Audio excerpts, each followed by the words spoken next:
Let's talk about the importance of framing a conversation.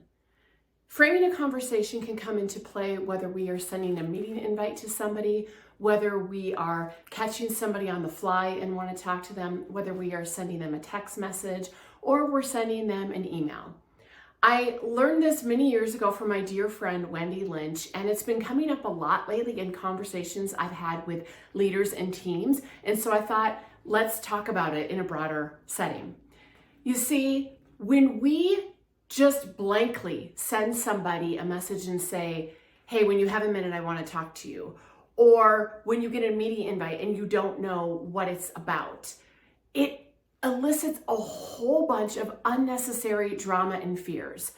A lot of times I will ask groups, let's say you got a meeting invite or an email or a text message from your direct leader saying, I want to talk to you when you have a minute. Most of us would have a pretty strong reaction to that, thinking we did something wrong, even if there's nothing to be worried about. In the absence of data, our brains fill it in with story. And so what we can do is say, hey, when you have a minute, can I talk to you? I want to get an update on XYZ.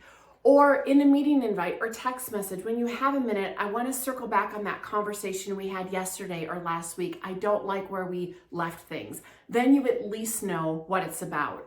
Or in the meeting invite, you talk about what it is so people know how to show up prepared, so they're not caught off guard, they're not blindsided. And by the way, this also works really well in parenting. We have gotten a habit, if we're sitting downstairs and our son is upstairs and we say, hey, can you come down here for a minute? Or can you come here? I make a point of saying, you're not in trouble. I just want to talk to you. And he's actually said that's super helpful because guess what? Teenager brain, little kid brain, whatever age our kids are, our brains filled in with, oh my gosh, mom and dad want to talk to me. I must be in trouble. So start getting in the habit of framing the conversation. Prepare people to know how to show up so that one, they don't have unnecessary rumination, but two, so they're also prepared so they can fully contribute their gifts, their talents, their ideas.